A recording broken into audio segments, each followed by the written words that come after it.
Salut les Vatosokos, j'espère que tout le monde se porte bien. On se retrouve pour un nouveau débrief à chaud de Paris Saint-Germain contre le Stade Brestois ou Brest. Voilà, un bon petit match dans l'ensemble, mais il y a quand même quelques trucs qui n'allaient pas. Voilà, donc j'ai vu un Paris Saint-Germain convaincant, un Paris Saint-Germain qui joue en équipe, de très belles passes, de très beaux gestes techniques, très peu de déchets techniques justement, non, une équipe qui joue en équipe, qui faisait bien circuler le ballon, autant en première mi-temps qu'en deuxième mi-temps, mais le côté négatif de ce match, c'est qu'on n'était pas assez killer devant le but. On a raté énormément d'occasions devant le but. C'est incroyable tout ce qu'on a raté. On pouvait largement gagner au moins 6-0 ce match. Et là, on a loupé énormément de choses pratiquement faites, des buts pratiquement faits. Et devant le but, on mettait à côté, on mettait en l'air, ou alors les défenseurs venaient nous prendre la balle au dernier moment. Et ça devrait pas arriver. Voilà. Surtout surtout au Parc des Princes et contre des équipes comme Brest qui sont largement prenables. Surtout on les a bien baladés, on les a bien fait courir. Comme je dis, on a fait que ce soit en première mi-temps ou en deuxième mi-temps, un match fluide, un match limpide, ça faisait bien circuler le ballon, et comme je dis, ça jouait en équipe. Il n'y avait pas trop de joueurs perso ce soir. Voilà, chacun voyait qui était plus bien démarqué de ça, et ça passait bien la balle, et ça fait plaisir. Ça me fait plaisir, parce que voilà, c'est comme ça que j'ai envie de les voir jouer tout le temps, et surtout en Ligue des Champions, où là tu dois monter ton niveau. Mais en tout cas faire circuler le ballon comme ils ont fait ce soir. Le côté aussi, le point noir, côté un peu sombre de ce match, c'est l'arbitrage. Oui, je pouvais parler un petit peu de l'arbitrage, puisque l'arbitrage encore ce soir laisse à désirer. Il y a un moment, il y a eu une main en faveur du Paris Saint-Germain, donc ça aurait engendré un penalty en faveur du Paris Saint-Germain, une main qui n'a pas été sifflée par l'arbitre. Et puis aussi la petite embrouille qu'il y a eu avec Mbappé, où là, ça mériterait sûrement un arbitrage différent, parce qu'apparemment il y a eu une insulte venant du joueur brestois contre Mbappé. C'est pour ça que Mbappé a un peu pété les plombs, et là je lui donne tout à fait raison. Parce que Mbappé, c'est pas un joueur qui en général pète les plombs. Là, il a pété les plombs pour une bonne raison. Et en tout cas, c'est ce qu'on m'a dit, parce que moi au début je me demandais c'était quoi l'embrouille, et à la mi-temps j'ai demandé à des supporters qui m'ont dit qu'apparemment que l'autre aurait insulté, voilà. Donc et ça plaît à personne de se faire insulter. Donc Mbappé n'était pas content sur l'arbitrage. D'ailleurs, il a été se plaindre au quatrième arbitre. Et apparemment, à la mi-temps, Leonardo a poussé aussi un coup de gueule sur les arbitres, parce que il y a des trucs qui sont ça arrive souvent contre le Paris Saint-Germain, et ça arrive trop souvent contre nous. Voilà. Donc Leonardo a poussé un coup de gueule, et encore une fois, je donne raison à Leonardo aussi, parce que c'est pas normal que ça arrive à chaque fois. C'est le Paris Saint-Germain qui est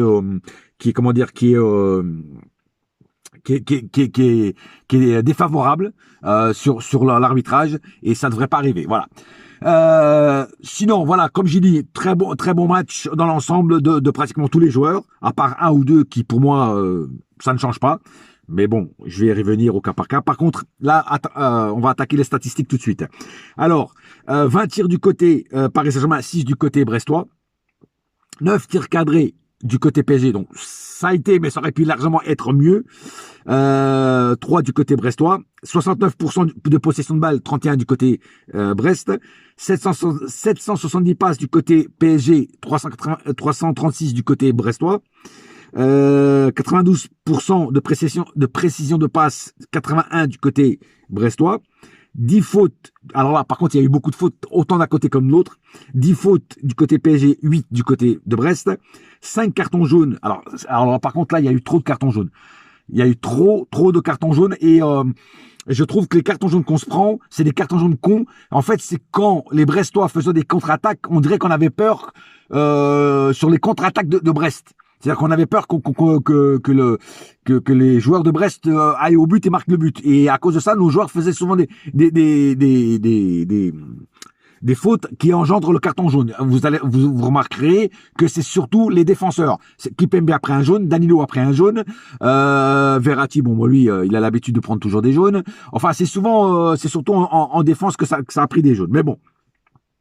Donc, je disais, 5 cartons jaunes du côté PSG, 3 du côté Brest, aucun carton rouge.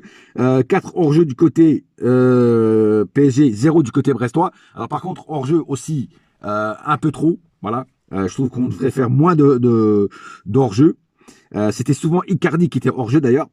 Et 9 corners du côté PSG et 6 du côté brestois. Voilà, donc dans l'ensemble, on les a quand même assez dominés, assez bouffés, assez baladés, comme je disais tout à l'heure, on les a fait courir. Et évidemment, on aurait dû, comme je dis tout à l'heure, on aurait dû gagner ce match au moins 6-0 parce qu'il y avait la place pour au moins encore 4 buts largement. Maintenant, passons au cas par cas. Donnarumma, ce soir, Donnarumma, mais c'est l'empereur de Rome. C'est l'empereur de Rome. Franchement, c'est Jules César. Hein, et je dis pas ça parce qu'il est italien, mais c'est la vérité. C'est Jules César, Donnarumma. Parce que j'ai vu, je suis venu, j'ai vu et j'ai vaincu. Et c'est ce qu'il a fait, Donnarumma. Surtout en première mi-temps. Parce que l'arrêt qu'il nous fait sur une petite erreur de Kimpembe, l'arrêt qui nous fait décisif, ça aurait pu faire un tournant du match. Parce qu'à ce moment-là, il y avait 0-0 encore. Donc, très, très bel arrêt de Donnarumma à ce moment-là. Et après, encore, en première mi-temps, il a été souvent appelé à intervenir. Et il a été vraiment impérial. C'était l'empereur de Rome, c'était Jules César. Voilà. Et en deuxième mi-temps, il a été un peu moins sollicité, voilà. Mais sinon, voilà, encore un très bon gardien qui revient du Covid en plus. Donc un très bon gardien avec un très très bon match, très bonne prestation du gardien. Et voilà, j'avais peur, comme j'avais vu que Keylor Navas avait chopé le Covid, j'avais peur que Donnarumma soit trop court, mais en fait non. Et tant mieux parce qu'il a fait vraiment un très très très bon match Donnarumma. Kerrer ce soir. Bah, ça fait déjà plusieurs matchs qu'il est bon. Là encore ce soir, il est bon. Même sans le but, il marque le but. Donc c'est la cerise sur le gâteau. Mais même sans le but, je trouve que Kerrer, il a été très très bon ce soir défensivement. Il a bien percuté à l'avant. Il a fait son taf. Il est toujours bien placé au bon endroit. Non, Kerrer dernièrement. Alors on l'a assez critiqué. On lui a assez défoncé la gueule pour quand il fait des trucs bien, il faut le dire. Et là dernièrement, Kerrer, c'est vraiment, c'est le roi du pain d'épices, Kerrer. C'est un truc de fou, frère. C'est vraiment, c'est youpla boum, le roi du pain d'épices. Non mais voilà, blague à part. Mais Kerrer, dernièrement, rien à dire. Marquinhos, impérial.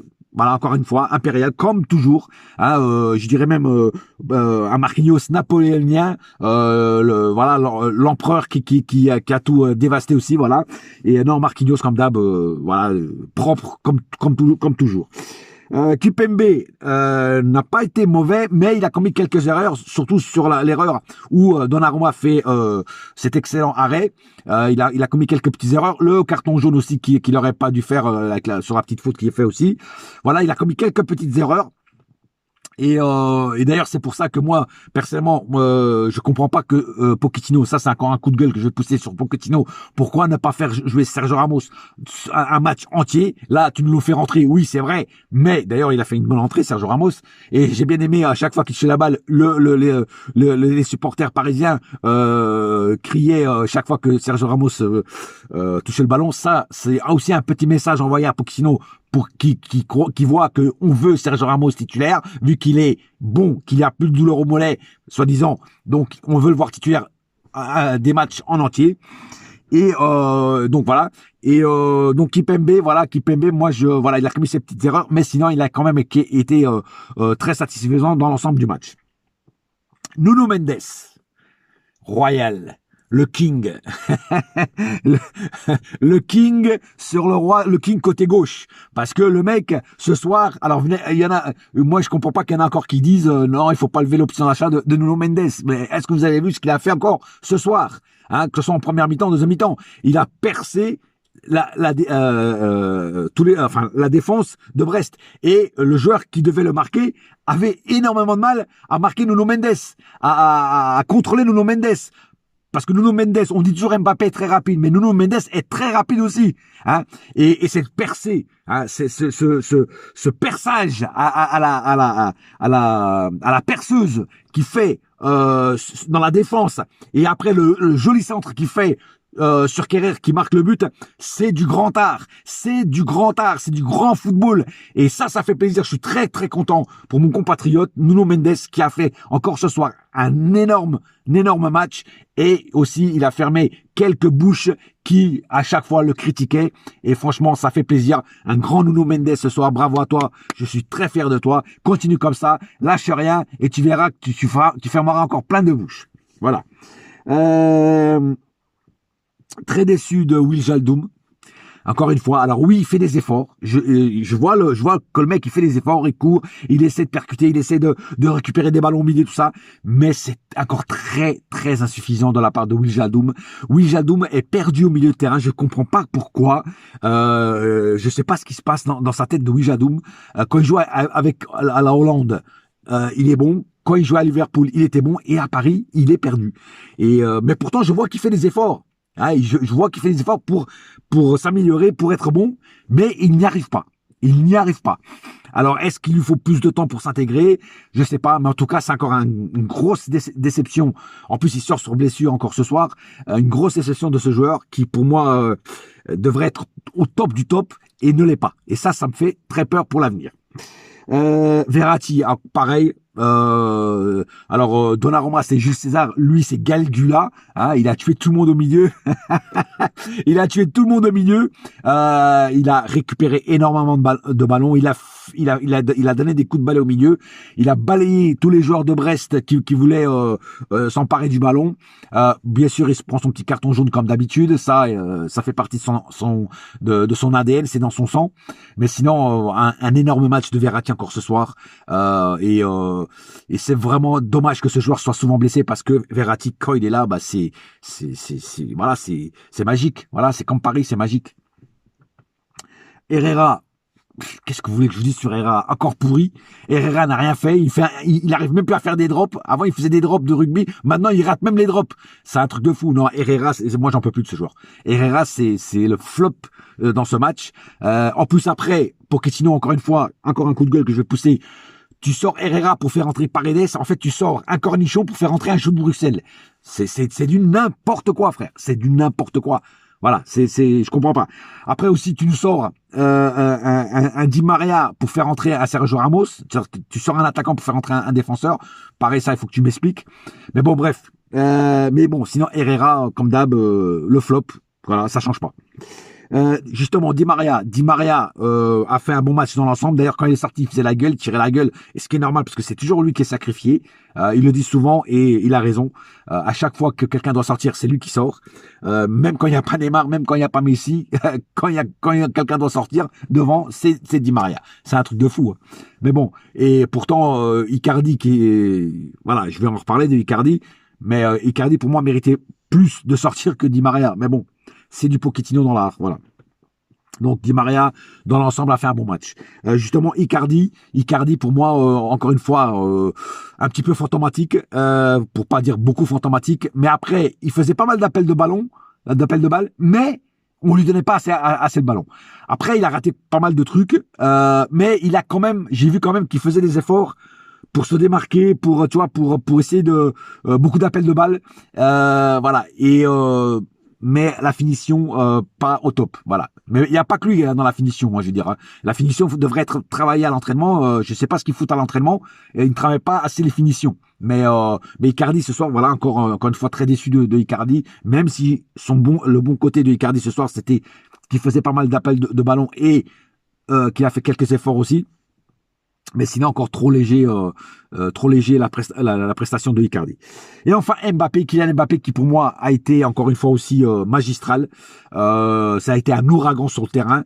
Il a tout dévasté. Ça a été un tsunami. Vitesse de pointe, percussion, dribble, gestes techniques avec des ailes de pigeon impeccables, des petites talonnades. Franchement, Mbappé ce soir, il m'a ébloui par son jeu étincelant, son jeu bling bling même je dirais, et un très bon Mbappé, vraiment un très très bon Mbappé ce soir, qui aurait mérité de marquer plus de buts, mais le petit but qu'il marque avec le poteau rentrant, franchement magique. Bon après, poteau rentrant, on sait toujours qu'il y a toujours un petit peu de chance aussi.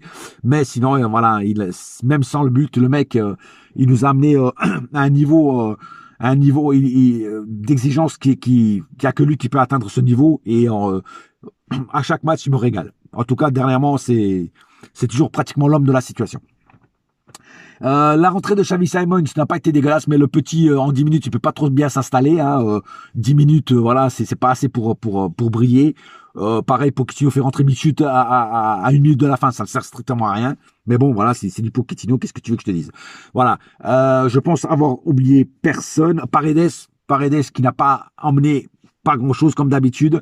Voilà, Paredes, toujours le même, il marche sur le terrain, il cherche pas vraiment à convaincre, mais bon, je sais pas pourquoi il le fait rentrer, mais bon, c'est comme ça. Voilà.